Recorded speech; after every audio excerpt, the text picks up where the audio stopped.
इमरान खान वो शख्सियत है जिसको जो भी छोड़ेगा वो पछताएगा। ये अगर फॉरवर्ड ब्लॉक बनाएंगे तो फॉरवर्ड ब्लॉक की कोई हैसियत नहीं होगी।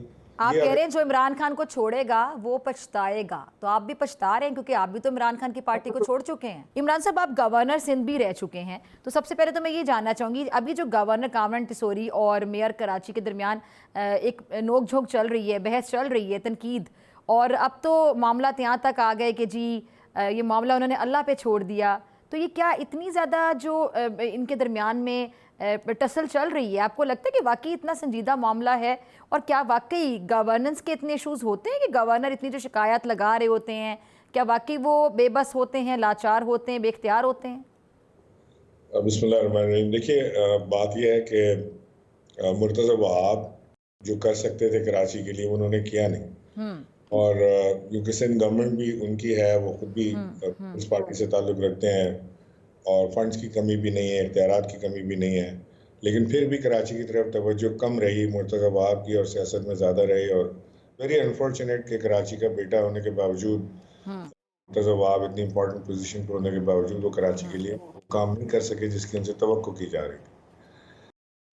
दूसरी बात यह कि गवर्नर का कोई इख्तियार नहीं है या कोई हक नहीं है कि वो एग्जीक्यूटिव मामलात में दखल करे, मुदाखलत करे।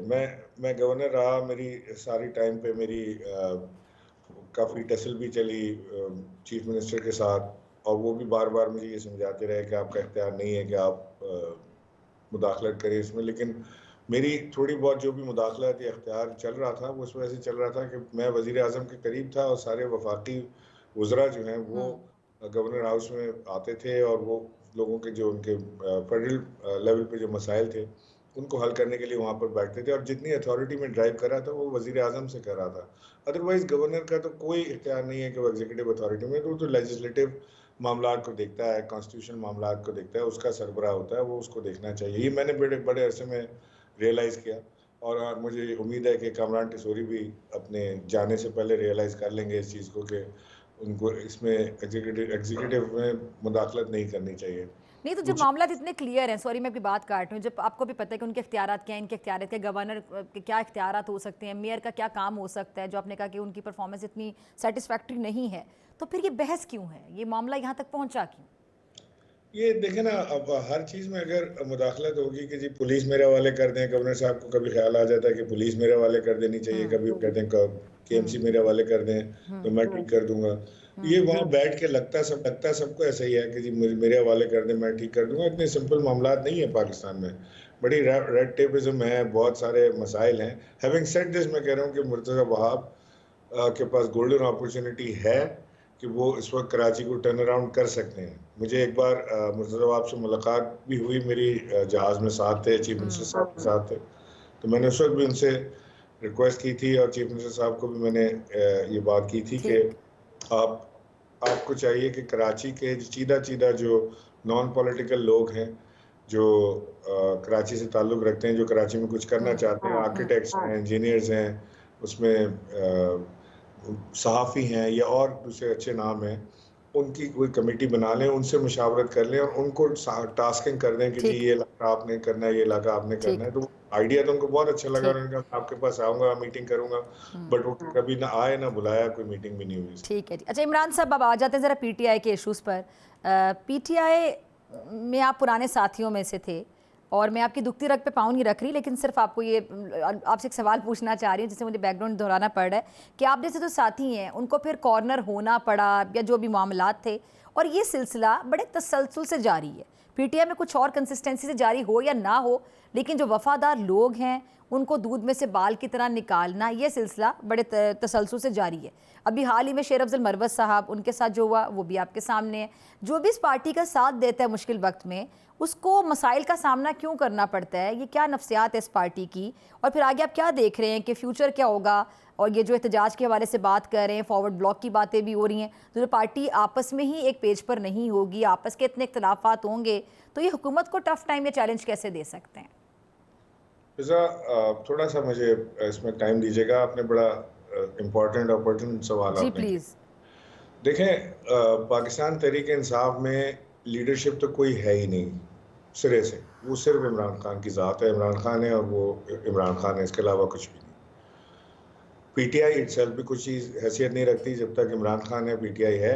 जब इमरान खान को माइनस साफ करने की बात करते हैं तो पीटीआई खत्म हो जाती है हैसियत। कोई कितना फॉरवर्ड ब्लॉक बना ले, कोई जो मर्जी कर ले, पाकिस्तान तहरीक इंसाफ में दूसरी लीडरशिप नहीं है। अनफॉर्चुनेटली या फॉर्चुनेटली ये पीटीआई का एक खासा है। दूसरी चीज़ ये कि अब इमरान खान साहब जेल चले गए, हम लोग जो खान साहब के करीबी रुफ़क़ा थे उनको उनसे पार्टी छुड़वा दी गई। और माइंड यू कि वो पार्टी कोई भी छोड़ना नहीं चाहता था, सबसे ज़ोर ज़बरदस्ती पार्टी छुड़वाई गई। तो वो पार्टी छुड़वाई गई और उसके बाद जो बाकी बचे थे वो जेल चले गए। तो अब लॉटरी लगी उन लोगों की जो नॉन पॉलिटिकल एलिमेंट था वो ऊपर आ गया। अब ये सलमान अकरम राजा को तो मैंने कभी पीटीआई में देखा भी नहीं, he was never part of it. ये बैरिस्टर गौर भी कोई ऐसी इंपॉर्टेंट शख्सियत नहीं थे पीटीआई में पॉलिटिकली। वैसे तो अपने फील्ड में तो इम्पोर्टेंट होंगे लेकिन पॉलिटिकली वाज नॉट इम्पोर्टेंट। और ये शिबली फराज और ये वगैरह सारे, अब हम इनको देखते हैं कि ये अपनी अपनी गद्दी बचा रहे हैं। पीटीआई में दो तरह के इस वक्त एलिमेंट्स मौजूद हैं। नंबर वन वो एलिमेंट है जो इस वक्त पीटीआई को लीड कर रहा है जेल के बाहर। वो एलिमेंट जो है वो समझता ही है, उनके एक्ट से मुझे लगता है, मैं तोहमत नहीं किसी पे लगाना चाहता, लेकिन उनके एक्ट से ही लगता है कि जब तक इमरान खान जेल में है उनकी मौज है। तो लिहाजा वो पार्लियामेंट्री बेनिफिट्स भी इंजॉय कर रहे हैं, वो सेनेट भी इंजॉय कर रहे हैं, वो कमेटियाँ भी इंजॉय कर रहे हैं। वो इमरान खान के लिए धरने भी नहीं निकाल रहे, इमरान खान के लिए जुलूस भी नहीं निकाल रहा है, वो एहतजाज भी नहीं कर रहा है, ट्वीट करके अपना फ़र्ज़ पूरा कर लेते हैं, पब्लिक में भी इज्जतें समेट रहे हैं और वैसे भी मौज उनकी लगी हुई है। दूसरा एलिमेंट जो है पीटीआई का वो है जो पाकिस्तान से बाहर बैठा हुआ है। उन्होंने यूट्यूब चैनल्स खोल लिए हैं, वो सुबह शाम बुरा भला कहते हैं और अपनी सब्सक्रिप्शन में इजाफा करते हैं और उनको हर एक को 20, 25, 30 हज़ार, 40 हज़ार डॉलर महीने की आमदनी शुरू हो गई है। तो वहाँ मौज लगी हुई है। तो इमरान खान के आने से वो भी बंद हो जाएगा, ये भी बंद हो जाएगा। सो एक चीज़ पे तो मुझे लगता है कि कंसेंसस है कि इमरान खान साहब जेल में जितना ज़्यादा रहें उतना अच्छा है सबके लिए।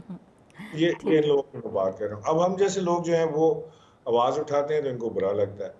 अब आप देखें कि सलमान अकरम राजा साहब ने कल बताया अपनी मेहनत जद्दोजहद का, उन्होंने बताया कि जी वो उन्होंने रात के 2 बजे तक उन्होंने मीटिंग अटेंड की और उसके बाद उन्होंने बड़े अहम फैसले किए जो मुल्क की सलामती और उमूर के मुतालिक थे। अब आप फैसले करने वाले हैं कौन? अभी आपके फैसले सुन कौन रहा है? आप तो कोई फैसला नहीं कर सकते। आपका तो फैसला एक होना चाहिए कि इमरान खान को जेल से कैसे बाहर निकालें। वो छोड़ के आप सारी दुनिया के फैसले करते फिर रहे हैं। अब मैं यहाँ बैठ के रूस और अमेरिका की जंग का फैसला करूँ रात 2 बजे तक मीटिंग करके, तो उससे क्या हासिल होगा? वहाँ तो कोई फर्क एग्जैक्टली। की चीजें हो अच्छा, रही शिबली फराज का आपने जो जिक्र किया इमरान साहब, मैं चाहती थी आपकी बात मुकम्मल हो, मैं आपको इंटरप्ट नहीं करना चाह रही थी।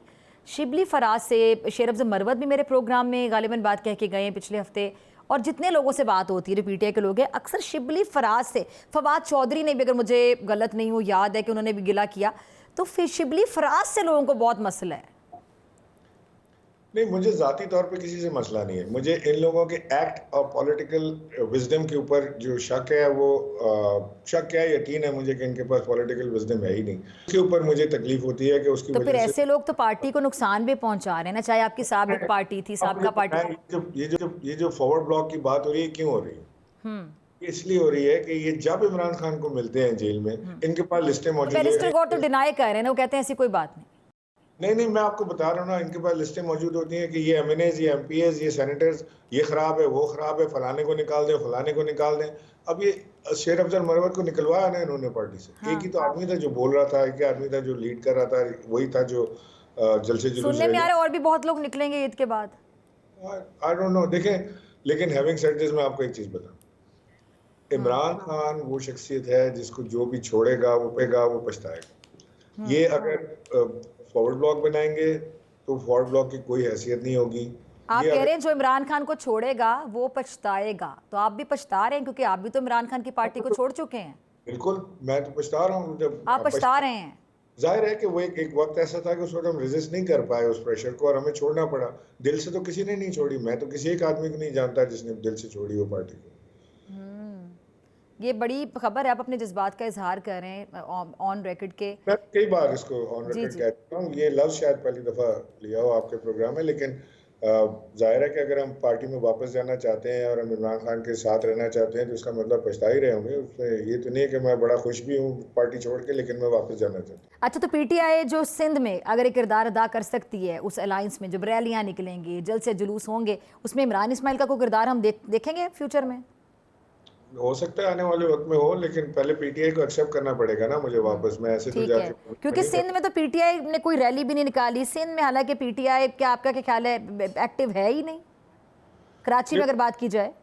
पूरी पीटीआई का एक ही हाल है, कोई एक्टिविटी नहीं है पीटीआई की कहीं पे भी बशमूल सिंध के। वो कोई छोटी मोटी तस्वीर आ जाती है कि जी यहाँ एक्टिविटी की वहाँ की, लेकिन पंजाब में भी हम देखते हैं कोई जीरो है, केपी में भी कुछ नहीं हो रहा, कहीं पे भी कुछ नहीं है यानी जो एक्टिविटी। भी थोड़ी बहुत एक्टिविटी नजर आ रही है वो केपी लेवल तक आ रही है। केपी में तो क्योंकि हमारी हुकूमत ही उनकी है, हाँ हुकूमत ही पीटीआई की। अली अमीन गंडापुर सीएम है और अली अमीन गंडापुर खुद एक खान साहब का सिपाही है, तो वो कुछ ना कुछ हिलजुल तो कर खान साहब के जो बाकी सिपाही हैं आजकल उनकी बंदूकें को रुख भी अली अमीन गंडापुर साहब की तरफ है कि इनको हटा दिया जाए, आतिफ खान को ले आए, इसको ले आए, उसको ले आए। अब अली अमीन के पीछे लगेंगे इसको हटा दें।